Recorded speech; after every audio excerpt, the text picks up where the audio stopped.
Vanya, there's a story I've been hearing a lot lately. It's about the possibility of writing a letter to the president and obtaining Polish citizenship, even without any documents. Is this true and how does it work? Roughly speaking, yes. All you need to do is write a letter to the president, attach a billion other documents, and wait for the president to decide whether to grant you citizenship or not. Great, let's figure out how this works. Question number 1.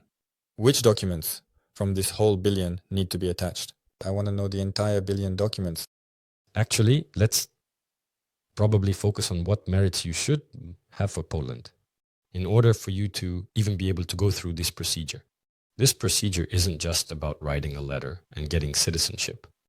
This procedure is about the fact that the foreigner is very valuable and very important in general for Poland. They contribute to the science, culture, and finances of Poland, an important factor. So, before writing a letter, you need to see what you have done for Poland. This will help increase your chances. But overall, do you now know why you often hear about this method of obtaining citizenship? Because next year in Poland, what? Presidential elections. Everyone needs who? Those who will vote for them. You will vote for Duda if he grants you citizenship today. Sure, he is my president. I would vote too. Actually, I am not postponing it in any case. And I thought this is a way for a company that deals with legalization to make some extra money, including that because, as I understand it, the chances are 50-50. The chances are 50-50, that's true. And indeed, for some companies, it might be a way. But if I see at the outset that a person doesn't fit this procedure at all, I would never advise them to go through it. But overall, considering that we have presidential elections next year, currently, these cases are being well considered. I would recommend taking advantage of this. Do you know why? Because it doesn't affect the course of administrative processes that you can initiate in parallel. So you can apply for a residence permit for work, a residence permit for business activities, and simultaneously write to the president, grant me citizenship. What's the benefit? The benefit is that if you win, you will obtain citizenship. And all these procedures, all the stress over residence permits, residency, will disappear. If you don't get it, nothing major will happen. Your administrative processes will continue as they were. The only thing is that the set of documents required for you to obtain citizenship through the president implies that you will need to translate your birth certificates, marriage certificates, and so on into the Polish format. This means you need to submit the documents to have them converted to the Polish format. And accordingly, this might have some impact on your other administrative processes that may be ongoing. Therefore, overall, if you want to jump on this bandwagon, you need to understand in advance what procedure you are entering into, and you need to have the right contractor who can parallel these processes. Excellent. You've watched up to this point. That means you are truly interested in business in Poland. Support us by liking this video, leaving a comment, and subscribing to our channel. And if you are genuinely set on doing business in Poland, we can help you with that. Firstly, in terms of education, we have a great training product on starting and running a business in Poland. Secondly, consultations. And thirdly, services, company registration, sole proprietorship, and setting up business processes. Below the video, you will find all the links, and let's continue watching the episode. What list of documents is needed? Let's go ahead and list the documents. It's all very simple. We translate the birth certificate, essentially. If there is a spouse, the marriage certificate. If there are children, then, naturally, the children's certificates. Naturally, we must show that we have a source of regular and stable income. My favorite. Without it, there's no way to proceed. In any procedure nowadays, they always ask about income. So, it doesn't matter what the application is, right? That's an important insight. Now, it doesn't matter what the application is. In any procedure, you need to show income. You need to show income from the perspective of the Foreign Affairs Management. From a legal standpoint, some procedures do not require this. But instead of arguing with the Foreign Affairs Management and prolonging the administrative process, you can just turn a blind eye, hand them the documents, and say, here you go, guys. Understood. So, the documents.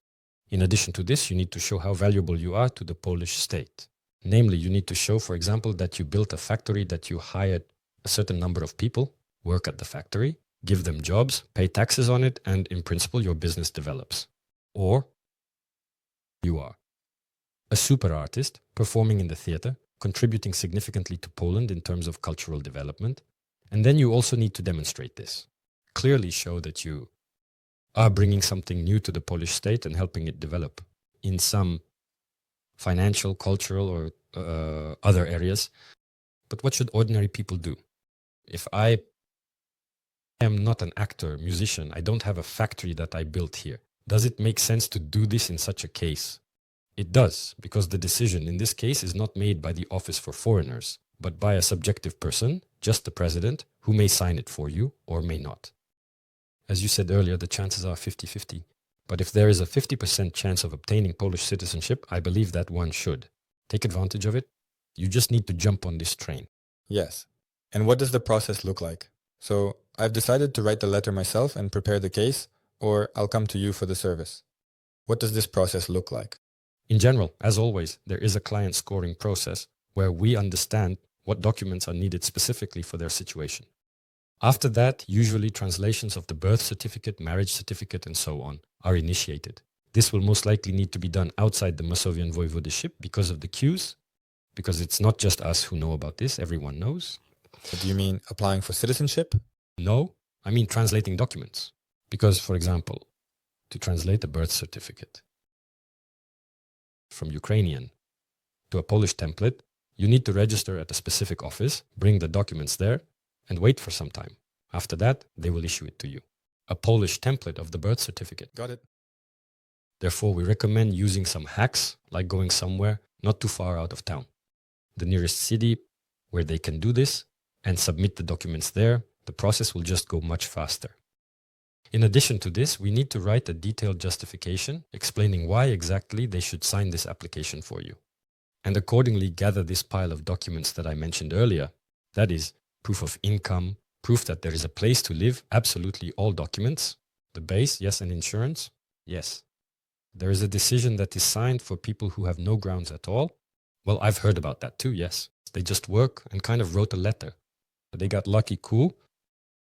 But there are people at the same time, artists, who moved here due to the war in Ukraine, due to the uncertainties in Belarus, and they apply, but they are denied. This is the subjective opinion of the person who signs this decision. But these are the chances. How much? How much does it cost? It all heavily depends on the case and the amount of work. If we are talking about an average case, it's somewhere around 4,000 zlotys. Let's summarize. Am I correct in understanding that if you have some interesting social status, you're engaged in large business here in Poland, or you are an artist, then your chances of obtaining citizenship through a letter to the president in Poland are higher. But still, there is no guarantee because you mentioned that there are cases where they refuse. On the other hand, it's a great option and opportunity that should be used because, firstly, it doesn't contradict your other processes. For example, you applied for a residence card just for a residence permit based on a business incubator. These processes can be parallel. You don't really lose anything except time and money for contractor services if you're not doing it yourself, but with a company, for example, with you. Therefore, an important point, this doesn't contradict your administrative processes in any way, but you must have a valid residence permit or residency or permanent residency. At the time of sending this letter, and probably at the time of reviewing such a letter. That's a great comment. It's an important point that many forget. Indeed, some form of residence permit must be obtained. That's another question, but it must be in hand. Without it, we can't do this. They don't accept letters. But in general, you send them a package of documents, a letter, and just wait. And just wait. So you don't have a communication process like with the offices, right? No, it's a one-time chance. It's a one-time chance. You send it and that's it. Is it a one-time chance or can I send it again later? You can send it endlessly. There's a state fee for it, so the government will say, thank you very much, stars. Thank you for watching this video.